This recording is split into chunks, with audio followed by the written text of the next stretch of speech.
Deathgasm is a quirky little 2015 indie comedy horror film from New Zealand. It's written and directed by Jason Howden, and like so many other movies like it, it was first introduced to audiences at the South by Southwest Film Festival, where it was well received. Happening, folks, and welcome to the channel. A lot of people would argue a movie like Deathgasm doesn't possess enough substance to justify any kind of an in-depth analysis. And depending on your point of view, you could be right. But I see Deathgasm as a perfect opportunity to examine some of the arguments against the merits of these kinds of gory films. People who don't agree with movies like this suggest they desensitize viewers to violence and can cause psychological and emotional distress to viewers, whereas fans of these movies think they provide catharsis and emotional release through harmless adrenaline rushes. Let's take a look at the movie's plot and we can decide whether or not Deathgasm is worthy of you sacrificing an hour and a half of your precious time, or if the movie should be decapitated immediately and buried in a shallow grave in your uncle's backyard.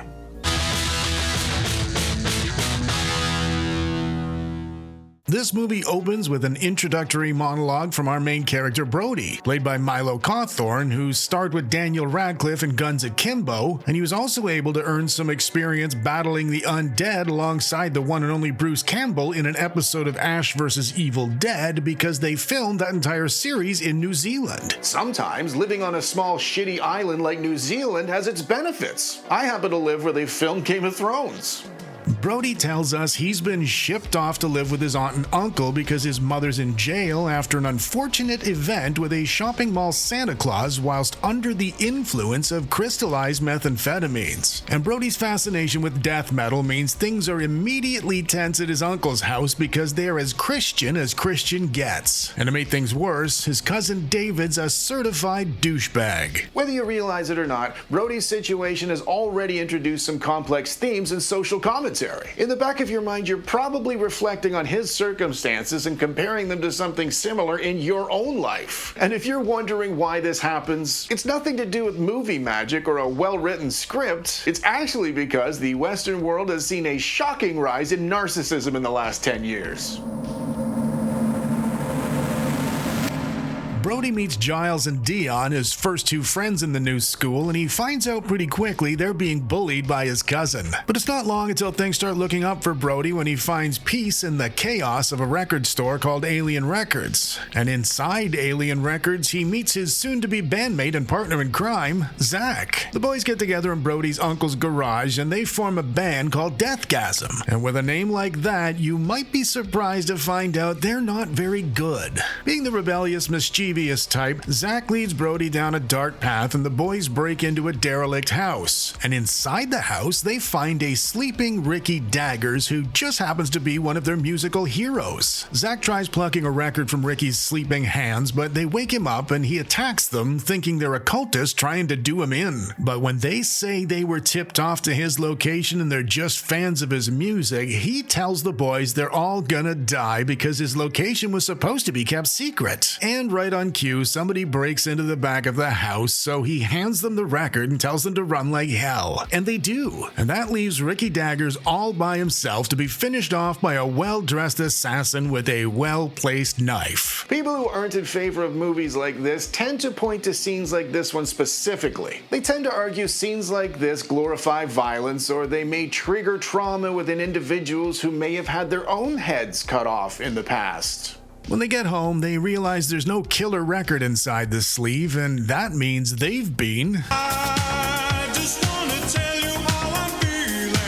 But they also find some ominous-looking sheet music, so naturally, Brody suggests they turn it into a Deathgasm song. And they do. Meanwhile, the well-dressed assassin reports back to his boss Eon, and he tells him he couldn't find the pages to the black hymn he was sent in to retrieve. But we know the boys have it back in the garage, so Eon has him separated from his head. Other people object to gory movies for religious reasons. They feel movies like Deathgasm can fill your mind with images of violence and sexual sexual immorality. And to combat these sorts of things, they will gladly hand you a brand new Bible free of charge. So you can cleanse these terrible images by reading more about the rape of Dinah, or the killing of Ananias and Sapphira, or the wilderness slaughter, or the parable of the unfaithful slave, or the genocide of thousands in Joshua, or the dismembered concubine, or the murder of John the Baptist, or all of the human sacrifices. Then the boys have a go at their first ever music video, and it's all very exciting. And if I'd have been a member of Deathgasm, I'd have been all like, "Tell you how I'm feeling." Meanwhile, as it's around that point in the movie, Brody meets his love interest Medina, who was his cousin David's girlfriend until about 30 seconds ago. Back in the garage, the boys translate the Black Hymn into a crappy heavy metal song, and playing it causes all kinds of weird things to happen.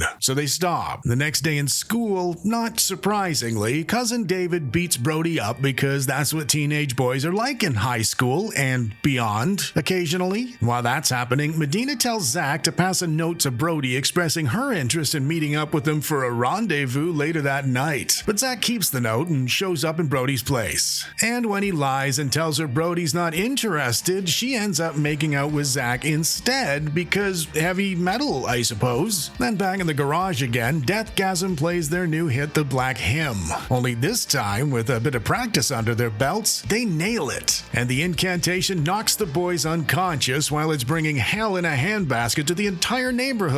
And it's pretty frickin' gross. Detractors of movies like Deathgasm sometimes complain the excessive violence and gore can divert your attention from the actual narrative. And I'm going to suggest if you're coming to a movie like Deathgasm for its narrative, you might not need to be watching these sorts of movies at all, because you are already as scary as fuck.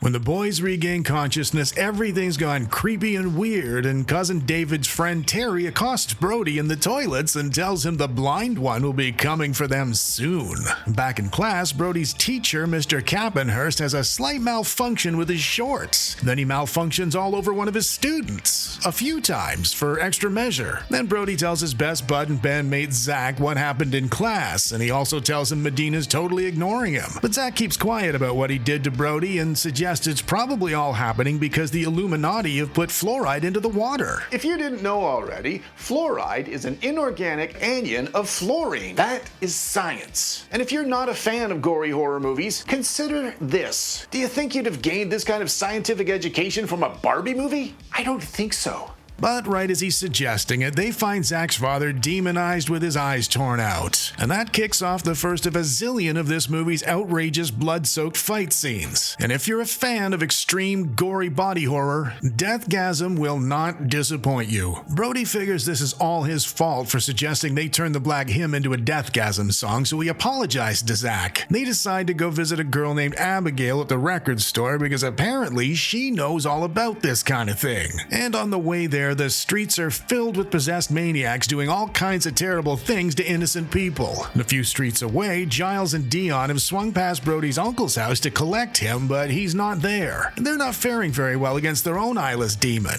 But lucky for them, Medina saves them at the last minute with a perfectly placed axe to the back of the head. By the time the boys get to the record store, Abigail's already been bludgeoned, but she imparts just enough information to point the boys in the right direction before she has her heart relocated by another of the demons, and he eats it. Meanwhile, Eon, the big bad meanie from the start of the story, meets up with one of the demons to confirm his desire to have the blind one use his body as a vessel when he ascends to Earth. Yeah, it's a pretty weird pastime, but here on this channel, we respect people's individuality. I used to go baby jumping every June in Spain.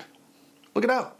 But before Aeon the Evil can realize his twisted dreams, his girlfriend, Stabby Shauna, stabs him from behind because she wants to be the vessel for the blind one instead. And her wickedness impresses the demon so much, he tells her to go kill Brody in exchange for unimaginable awards. Meanwhile, Brody and Zach are having a tiff because Brody wants to play the song backwards to reverse the spell and save everyone, while Zach's true colors are shining through and he only wants to look after himself. But eventually Eventually, Zach comes around, or at least he pretends to, and they head back to Brody's to get the sheet music for the Black Hymn. But wouldn't you know it, his aunt and uncle are all demoned up and they're fixin' for a fist fight. Unfortunately for the boys, the only weapons available are Brody's aunt and uncle's, playthings. So they make do for as long as they can, and then Brody decides to go full Bruce Campbell on their asses, and that proves to be far more effective. Until it's not. And then he resorts back to the wobbly playthings. Some people think these movies are guilty of prioritizing shock value over character development or plot. But those people obviously aren't picking up on the classical symbolism of our archetypal hero defeating possessed zombies with a huge black double-ended But those people clearly aren't picking up on the classic symbolism of our archetypal hero destroying possessed demons with a huge black double-ended But those people clearly aren't picking up on the classical symbolism of our archetypal hero defeating possessed demons with huge black double-ended Give me the hiccups. But those people clearly are not picking up on the classical symbolism of our archetypal hero defeating possessed demons with huge black double-ended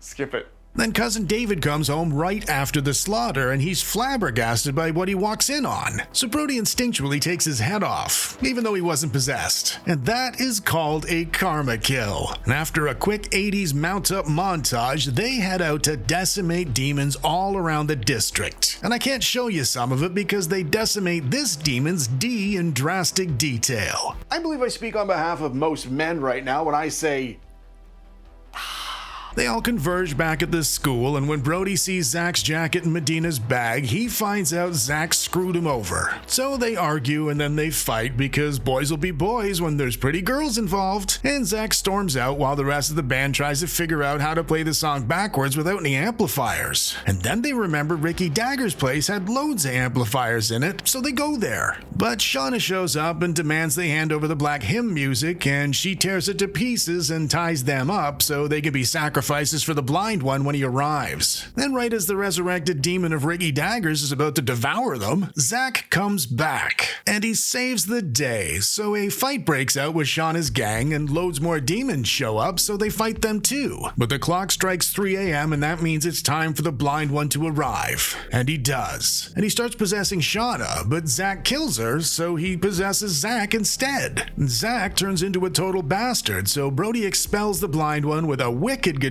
solo, and then he kills Zach before the demon can come back again. And 2 months later, Brody and Medina have moved in together in his aunt and uncle's house, and everyone lives happily ever after. And there you have it, folks. Deathgasm. A fun little blend of heavy metal, humor, and horror. And whether you're for or against these kind of movies, I think it's important to always understand both sides of the argument and to respect what those who disagree with you think and feel. And most importantly, if you're not a fan of gory horror movies for any of the reasons listed in today's review, that is totally fine. For you. I respect your thoughts and feelings on this subject, whatever they are, and I expect you to do the same for me. Because if you're the kind of person that thinks I shouldn't be watching them because you don't want to, I would be more than happy to fully acquaint you with the idea of getting beaten unconscious by a huge black double-ended I just wanna tell you how I'm feeling. It's me, Johnny, from that video you just loved, and I know you loved it because you're still here, and seeing as you are still here, you should probably go down there and smash me in the face to subscribe, and seeing as you just smashed me in the face, you should probably do something nice to make up for it, like maybe watching this next video. Do it!